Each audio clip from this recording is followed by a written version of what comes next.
announcing Mario Chiock, Richard Solis, Patricia McCow, Craig Woods, and Mark McCruggington. Thank you very much. Are we on now? So thank you very much, everyone, for coming. We're going to have a panel with two very experienced mentors and two very experienced mentees. So please come up with very hard questions for them.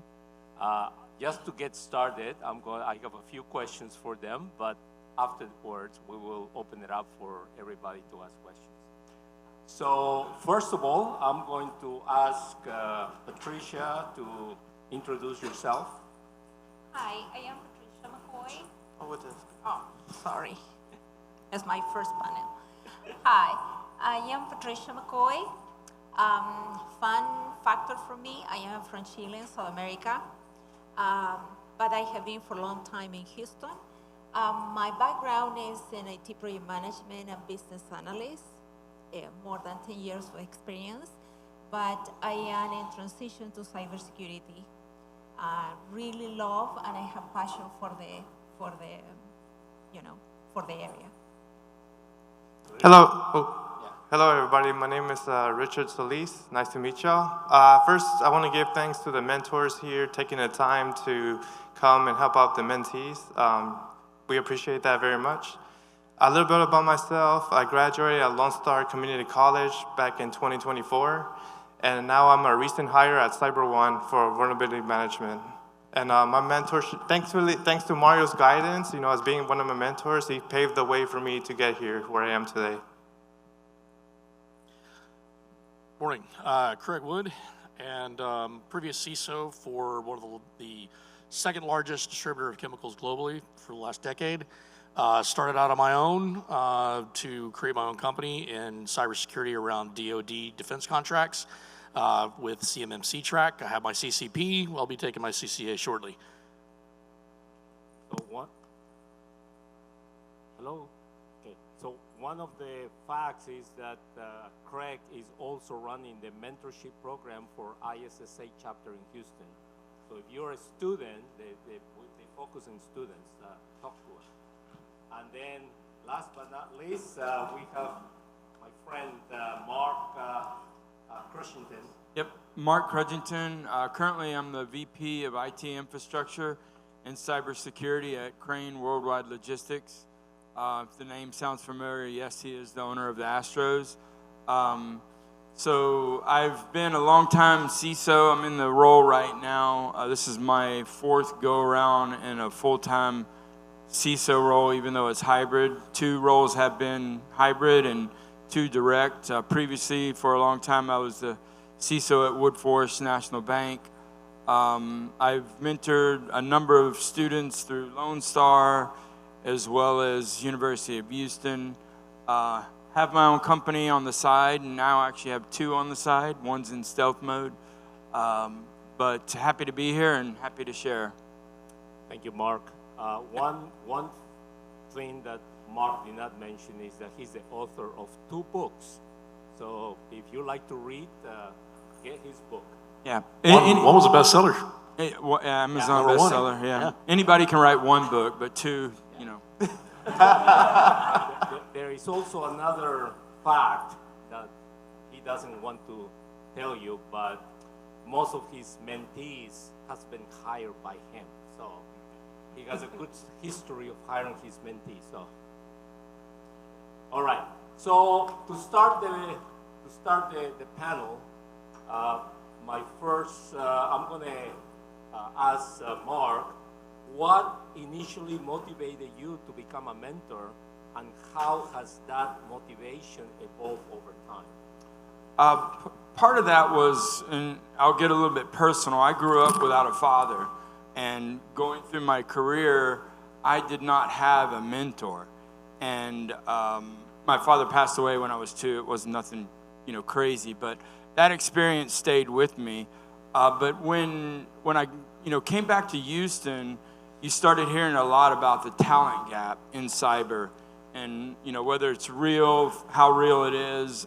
It was definitely there. And at Wood Forest, we were certainly hearing about that. So I've always longed to mentor people. I enjoy, just talking to individuals, finding out their career path. Because my career path was not normal. I actually went to Lone Star before it was Lone Star, then joined the Air Force, then landed in the Silicon Valley. So I had a really windy road through cybersecurity and IT. And, I just wanted to help guide people that wanted guidance, whether it was in IT or in cyber, because I'm fairly well versed in all of them. I've done just about everything in IT or cyber except for actually be a software developer. And I'm learning vibe coding now, which is pretty cool, Python. So I just wanted to give back and help people out. I mean, it's a hard road to navigate if you're just, because it's so broad and there's so many directions, and you talk to 10 different people and you'll get 10 different answers. My key takeaway from that is you just got to find your niche and what you like in this field and then go for it. So and how has it evolved? I think it's, like you said, I have hired a few people, but I've also done more than that in terms of helping them find jobs, not necessarily through me, but that's how it's evolved into more of a how do you get to the CISO role instead of just how do you get into cyber or progress your career. Thank you, Mark. So, Craig, I got a different question for you. What qualities do you look for in a potential mentee, and how do you decide if it's a good fit or not? So one of the first things I do is check the mic. I'm sorry about that. I hope nobody has fillings that just fell out. So for me, you can teach technology, you can't teach hunger and passion. So what I look for in employees are, if you're sticking to a definition of your job description, and this is what I do, and I don't, separate from that, that's not what we're here. We're here to learn and grow, and that means expanding your horizons. That means that you should start getting used to being uncomfortable, because that means you're growing. And so somebody that's hungry, somebody that's interested in learning, somebody that's interested in growing is going to be passionate about what they do. And even if they're not good at it, time, experience, training, support, backing, all of those things are things you can provide to somebody to allow them to grow in a position and be successful.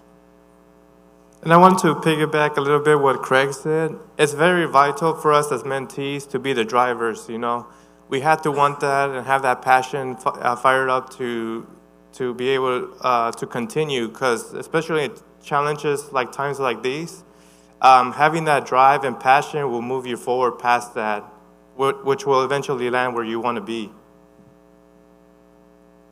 Thank you. Also, a lot of commitment, and be open to feedback. Yeah, I agree with all of them. I would add focus. Somebody that's focused will have all of these things, and they're not just kind of dabbling because they heard cybersecurity has a lot of jobs or pays well. But they need to be focused and committed. Yeah, I would say don't chase the money. If you're chasing money just because you've heard, hey, there's money in IT, there's a lot more than money in IT. There's a lot of risk, there's a lot of stress. It's a passion, absolutely, especially in cybersecurity, because you don't get a phone call saying, hey, nothing happened today, thank you. You get the something broke, something's bad, and why did you let this happen? We get all the downside, none of the up. So if you're chasing money, it will get there because if you're being passionate and good at what you do eventually. But if you're going into it going, I want to make the big bucks right off, then you might get frustrated fast. Craig, do you mind sharing with them what we're implementing now in ISSA and our mentorship program with the Ikigai, the diagram? So what Ricky's referring to is a Venn diagram about a Japanese concept called Ikigai. And so basically, you're looking at 4 quadrants where you've got what you love, what you're good at, what the world needs, and what you get paid for, right? So you can find your vocation, what you're really good at, but if there's no money in it, you're not going to be fulfilled. You're not going to meet your obligations. If you're really good at it and you can't get paid, what's the point? Maybe it's a passion for a nonprofit. That's a hobby. Yeah, that's a hobby, absolutely. But if you can find something you get paid for, you're not good at it, well, you're going to always feel like you're insufficient. You're going to be uncertain, and you're going to create these problems. Find that warm, creamy center, and that's where you want to be. You want to find out, what can I do that's marketable, valuable, and contributes and fulfilling to you. And that way, you meet all those personal requirements as well as create a value to a business. Very good. Thank you, Craig. Patricia, got a question for you. Can you share a key piece of advice from your mentor that significantly changed your approach to a problem?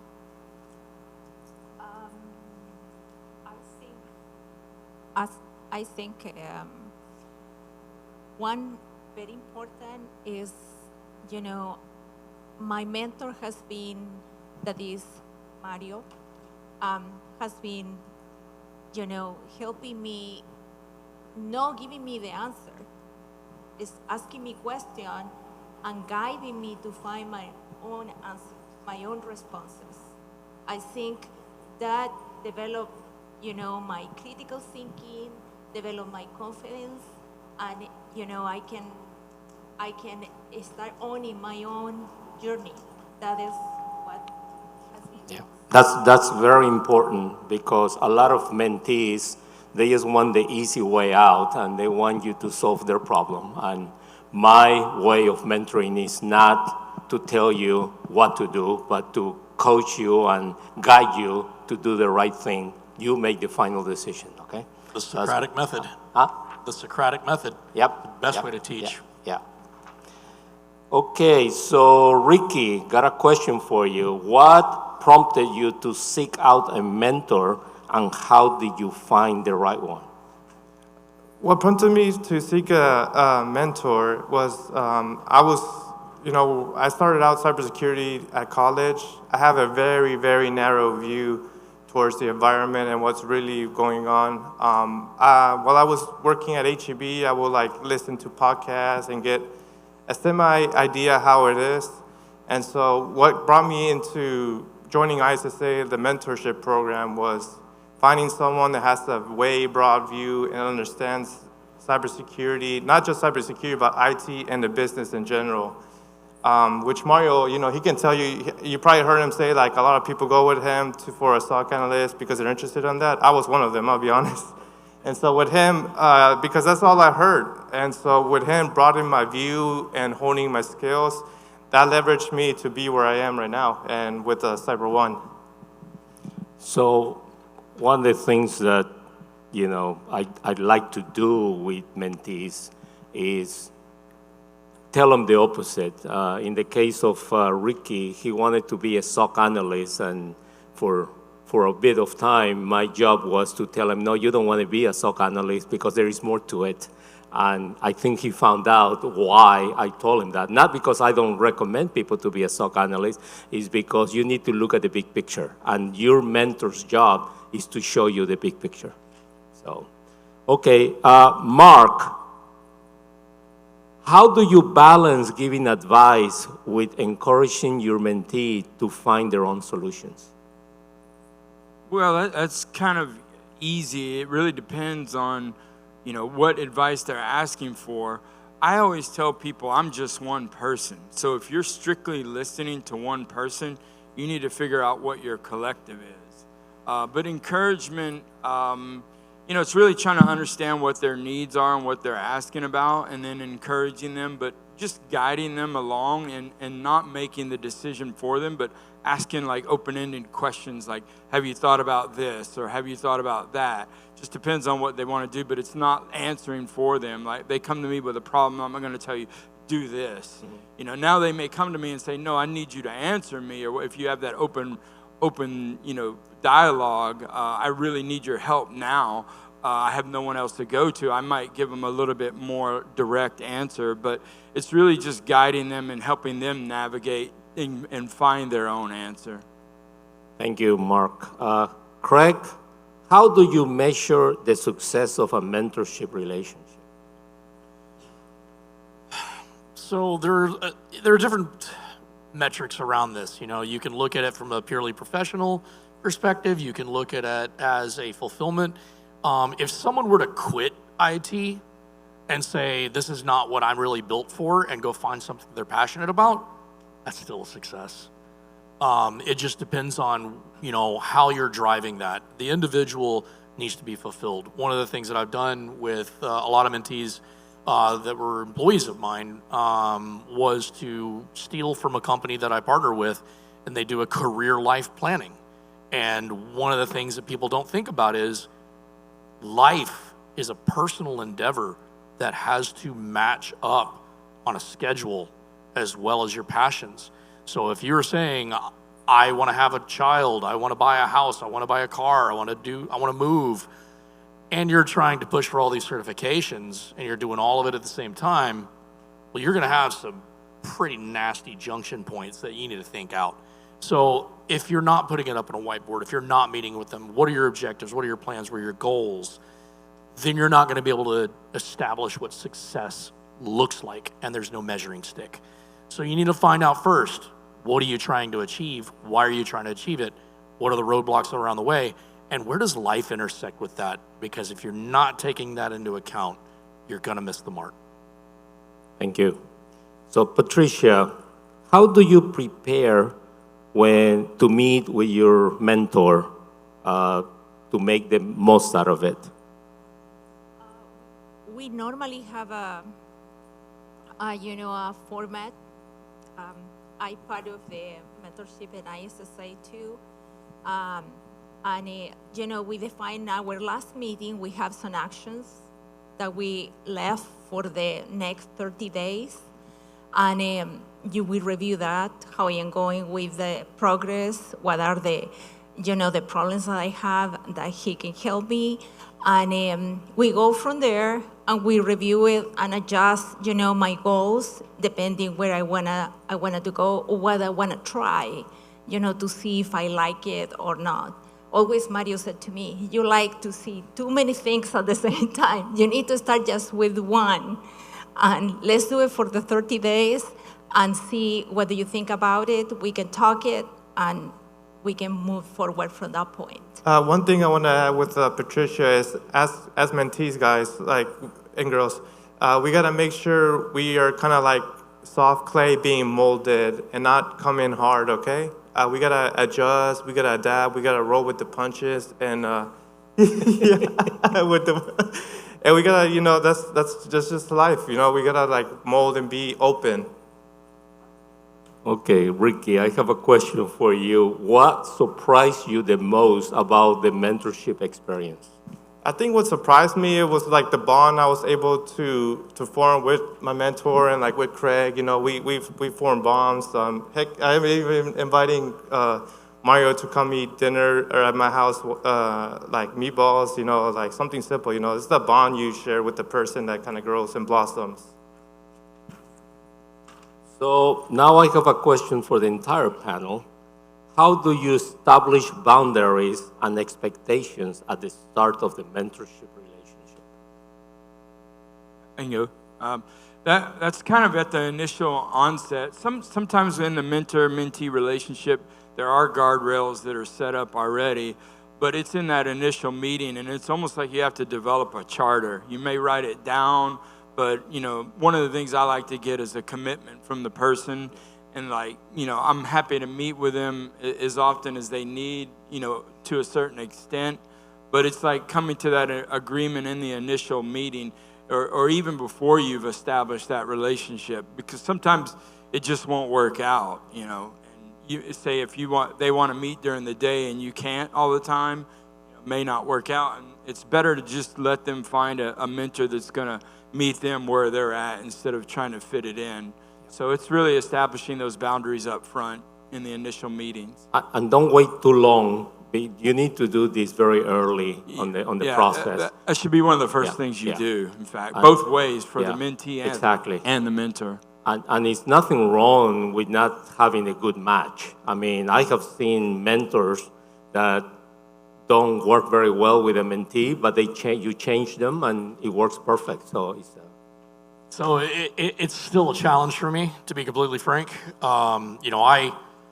Before I got into IT, I was a bartender, and in that regard, I remember tables telling me, thank you very much for a wonderful experience, or a guest.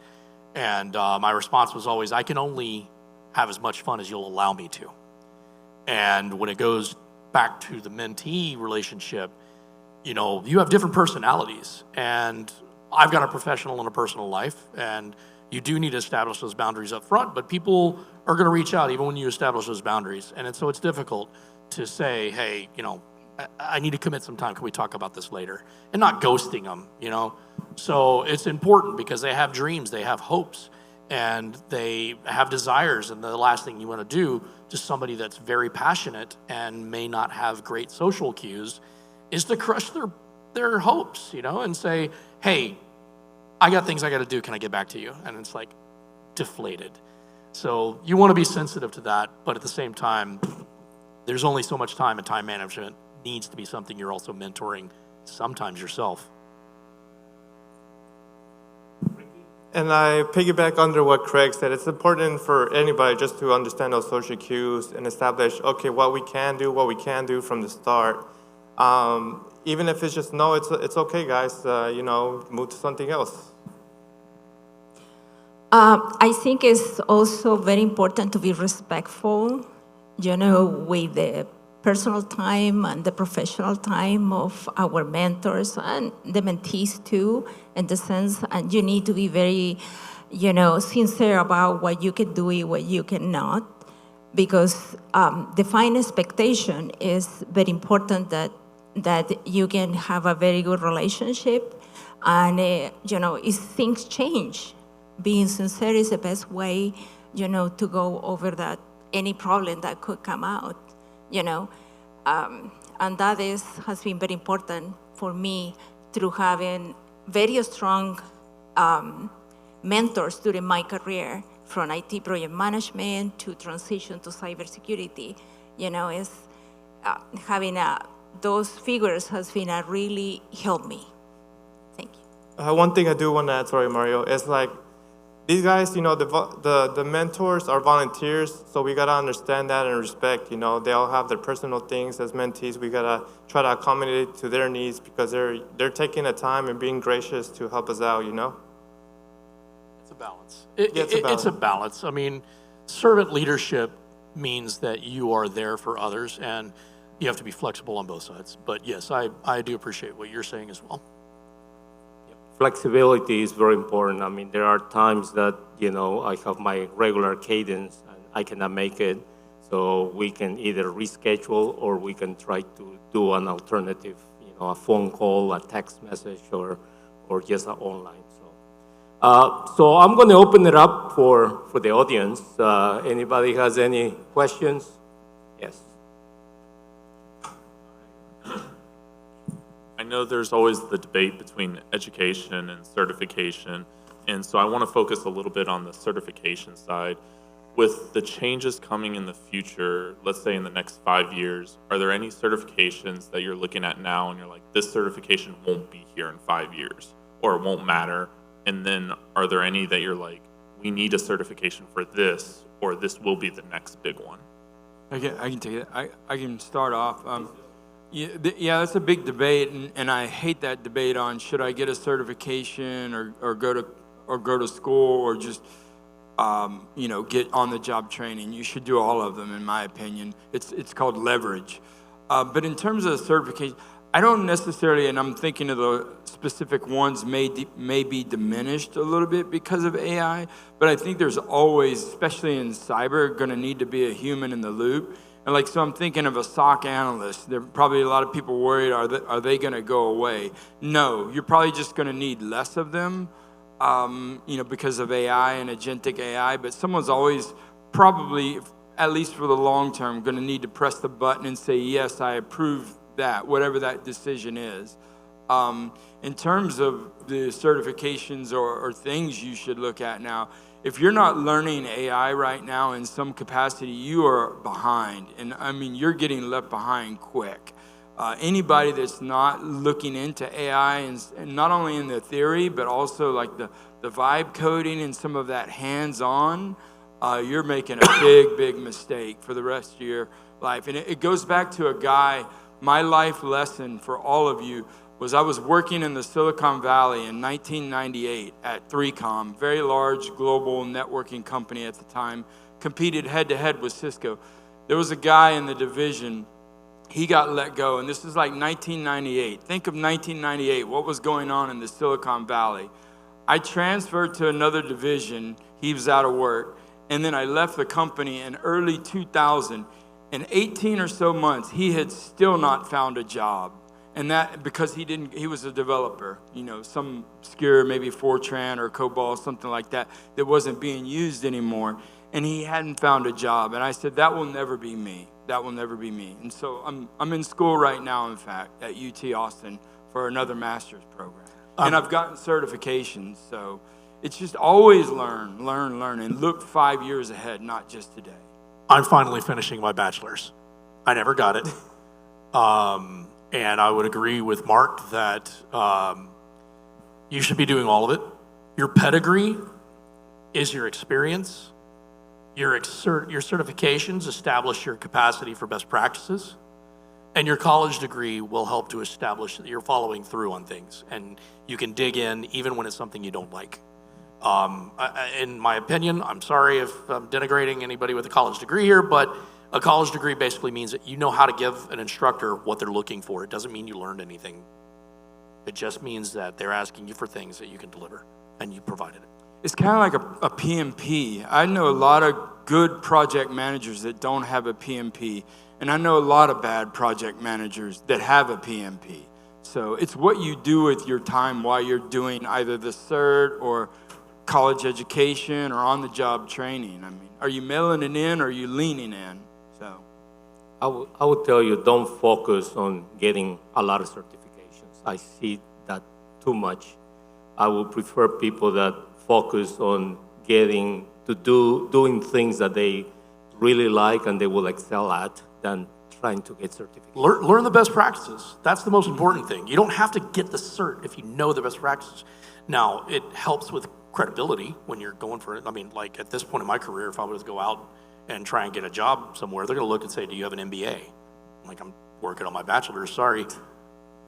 You're not a CISO for us because we want somebody credentialed. I'm like, I have done all three of your jobs better than you. Yeah.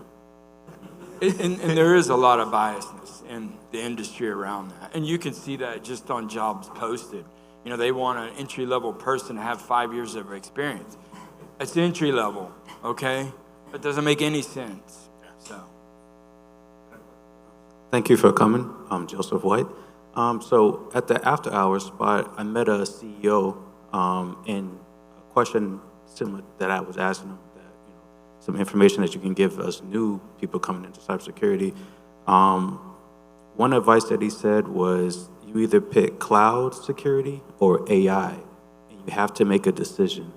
So do you, looking at your tone, you don't agree, but... why is there an either or on this?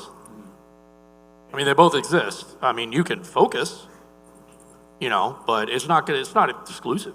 It's not one path or the other. Now, it might be where is your focus, right? Because you do need to focus your attention on a priority, but you can do both. But it is time management, absolutely. Yeah, kind of 80-20 rule or 70-30, whichever of the two you're passionate about, but I wouldn't, not do both, for instance. Yeah, so right now I'm seeing a lot of companies that have a mandate from the CEO or the board saying, what are we doing with AI? We're falling behind. Get AI, get AI, get AI. And then it's like, okay, well, what are you exposing with that? Have you done any information governance? Do you even know what your information flow is and what you have and where it is? Because once you drop AI into your environment, it's pulling salaries, bonuses. You don't want that exposed, so you need to do both. Okay, one more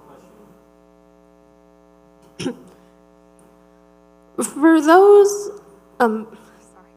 For folks who are struggling to find a role or a position, what kind of outside experience would be considered? Would it be things like capture the flag competitions, say building your own online portfolio, blogging about your experiences? What would be a good way to gain experience outside of the professional sector? I can share a little bit about that. Personally, I'm going to give a shout out to a session going on at 2 today. There's going to be a home lab session, how to build your home lab. I highly 2 recommend o'clock. At 2 o'clock, I highly recommend the mentees who are starting out, may not have anything or don't know how to start a home lab to attend that session. But that kind of answers your question for me. It's like, build your home lab, and make sure you kind of hone in on your interests, build something based on your interests. Like spying your family? Yeah, definitely follow your passions. You're going to know what's driving you, and the more experience in that, the more exposure. Volunteering is always a great thing to do. There are hospitals and boys and girls clubs and things like that don't have a lot of budget, that need help, and are looking for volunteers that will help them from a technical perspective. You can give back and demonstrate that you've been philanthropic in your efforts, as well as achieving your technical goals and defining yourself and saying, these are my achievements, these are the people who will recommend me. Yeah, all of those things, and continue to network. If you're not out and about, ISSA is one great. There's InfraGard that you can join for free. There's a lot of good communities around here, but definitely agree with what they said. Networking is instrumental. He's absolutely right. I would like to add something. Besides networking with different professional associations, is what Greg said and they have been said, volunteer is very important. Give back at the same time. I can be a mentee, but doesn't mean that I cannot, give back and volunteer. I am in a woman in cybersecurity. I am a treasurer there.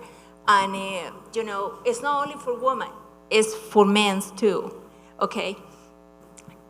We want to retain more women in the area, but it's open to everyone.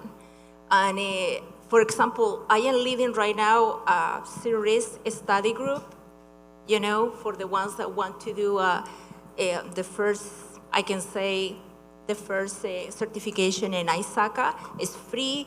You join those professional association, ISSA, Women in Cybersecurity, ISACA, you can find more resources, you connect, networking, you can find mentor, and, it's a lot that you can use that and just also help you to attending this kind of conference, and give you discount. It's a lot of benefits, and, I really encourage you to give back also to the community. So the question I have is a little bit more personal. What are some of the challenges you faced as being a mentor or mentee that has either led you to become it or you faced while doing it? So Mario led with the Socratic method around helping coach. That's a very important thing. The biggest challenge you'll find when you're trying to help someone is finding the time to let them understand how to do it their way, leading them to their answers rather than saying, well, just do it this way, do it that way. It's much easier for you to go up and say, I've done this before, it works this way. It's much harder to step back and say, well, what are your thoughts about this? How would you anticipate these variables? How would you make these corrections? I heard someone liken it to armadillo racing, if you will, for a Texas. If you're taking the armadillo and you're trying to push it down a path, it's going to turn into a ball and do nothing. If you tap it on the sides a little bit, it's going to go in the direction you want it to. The armadillo. Anybody else have any questions?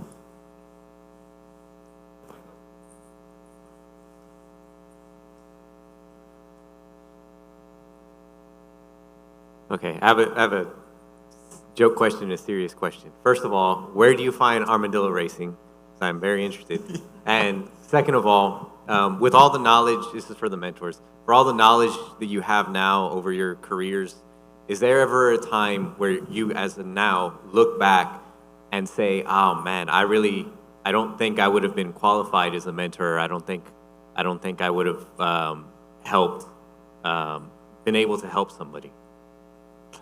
You can Google armadillo racing and you'll get a lot of it. It's around. There's probably an app for it, right, Craig?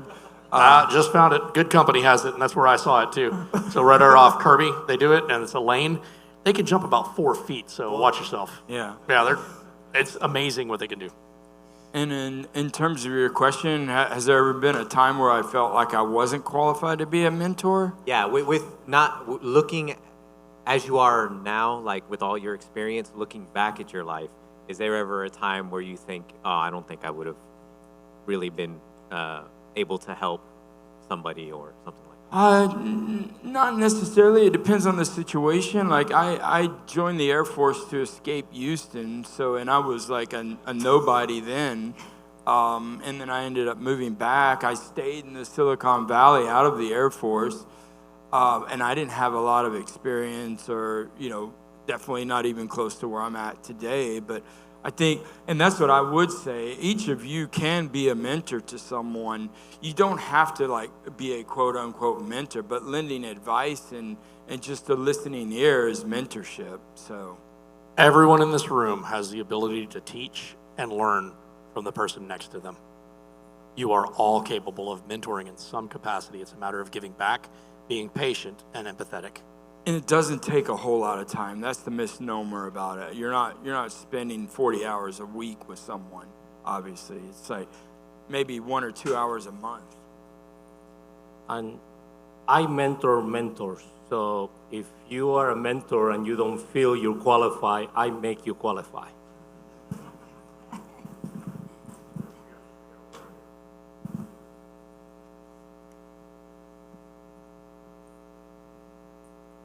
Thank you very much. I just wanted to add that the best thing I've learned by self-learning is I mentor a lot of people online. I don't know if I would call it mentoring, but I'm on Hack the Box Discord and other technology Discords, and I'm always helping people out with their problems.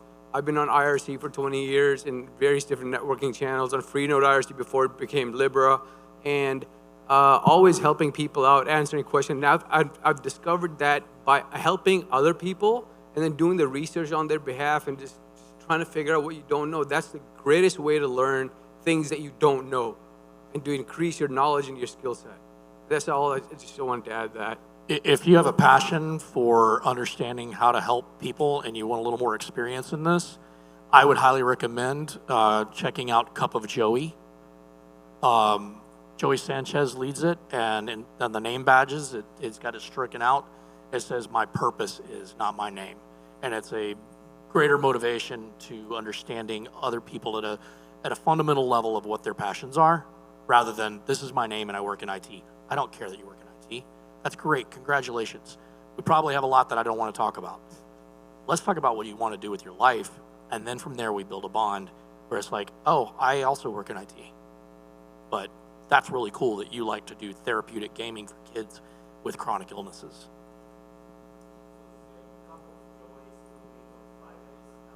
I think he's moving it around. It was at the Ion on Fridays, but I've seen some splashes. So look him up on LinkedIn, and it's a They have some up experience. in the Woodlands too, like once a month as well.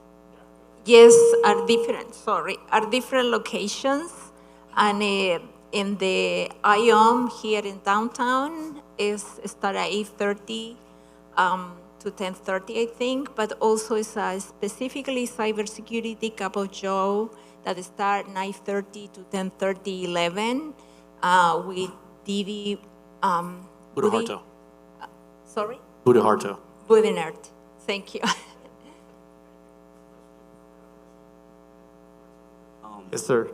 Yeah, my name is Lewis Wilson, and I just want to know you have mentored a lot of young people, and I'm new to the industry. I just want to know that from your experience, what are some challenges or mistakes some people who are new to the industry make? So what are challenges that people that are new to the industry make, or mistakes? I would say they stop learning. They land a job and they stop learning and stop networking. You're going to learn on your job for sure, but there's, I've always said I'm not looking for my next job, I'm looking for the one after that. So I've patterned my career after that thought process.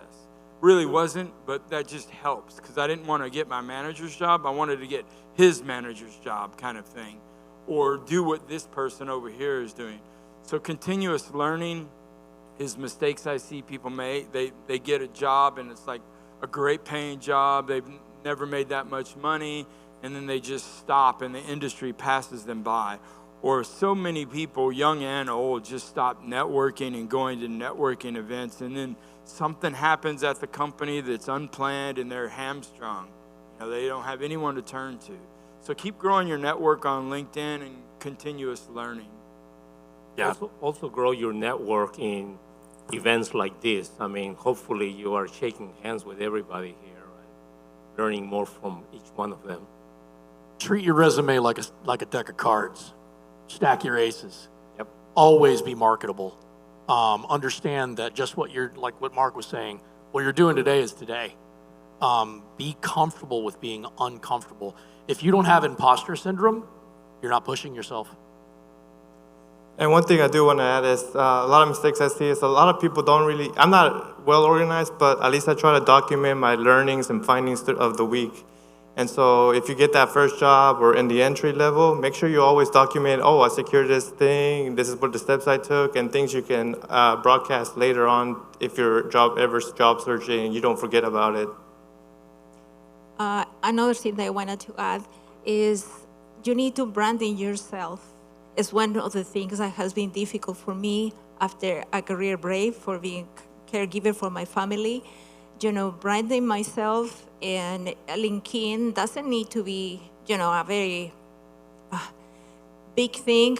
You just showing your own journey, and that is very important because the people is going to know you. Every bit as important on brand imaging Yep. is knowing what anti-brand imaging is.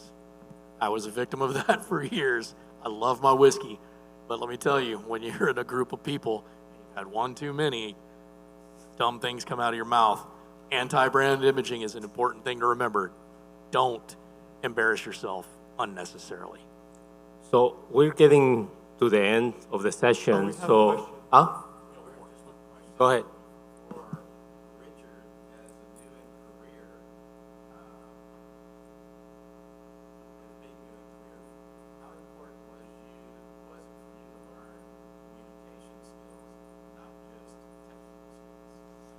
That is the number one thing we gotta learn is communication skills. And as somebody who's grown, we gotta learn how to talk because not only do we know how to talk to people we don't know, but like future employers, customers, we gotta elevate our communication skills. Actually, back in 2023, when I was in my bachelor's degree, the communications director at that time stepped out, and so I took that opportunity to as a student, to step up as a communications director for 2023, and Mario can vouch for that. Yes, and I can also tell you that when I first met Ricky, he was terrified to do any public speaking, and today he can be master of ceremony. So anyway, we're running out of time, so I would like to get each one of the panelists to give some final remarks, if you may.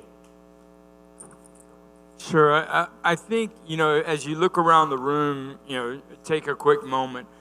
No one of us are alike, yet we're all alike. We're in an IT industry or cybersecurity industry, so we all have different needs and we have different paths that we all can take. I say take the path that you're comfortable with, but like Craig said, get uncomfortable or get comfortable being uncomfortable. Network and continuous learning are two ways to expedite your career, get where you want, but also follow what you're passionate about. If you're in a job that and you're just in it because you want to be in cyber, then you're making a mistake. Because there are plenty of areas, from being someone that's in GRC and doing, Cybersecurity Awareness Month kicked off, to being a SOC analyst, hardcore engineer. There's so many different spectrums, so pick what you're comfortable at. Realize that the companies you're going to work for, first off, I highly recommend going into consulting if you're starting out, right? You're going to get a taste of everything if you're the right company. They're not going to do it all right. Don't hold them accountable for being wrong. That is your opportunity to add value.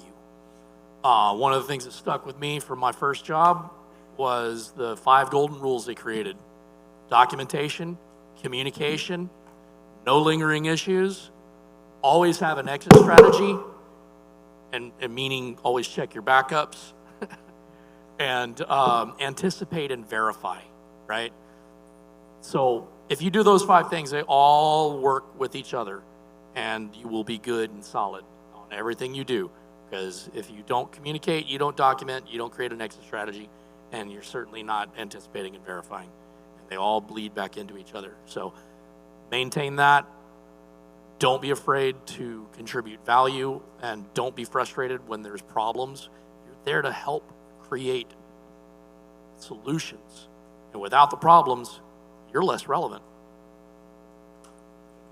Yep, I'm gonna be talking as like a mentee's perspective when I reflected back from today to how I was. And one advice I would give myself is, at the heart of it all, we get back what we are willing to give. When we let passion guide our steps, it's not only fuels our journey, but also shapes the impact we leave behind. And that's an impact I hope to leave with ISSA. We work very well together, and, and have a positive attitude, and be grateful. First of all, I want to say thank you for letting me chair today to be in the panel. I think being in the area of mentor and mentee and the mentorship is a place, it's a safe place that we can, the people can be seen, can be empowered, can be growing. And that is very important for all of us as a professional and also as a person, And for a reason, if you're thinking to be a mentor or a mentee, please take the step, because it's a journey that you grow together. And that opened the doors for everyone, every one of us, and also for the next generation. Thank you. Thank you, Patricia. Thank you, everyone.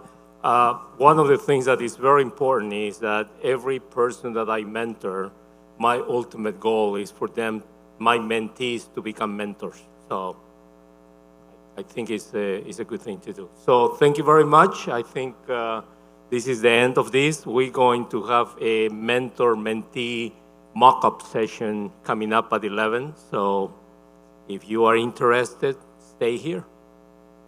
Thank you.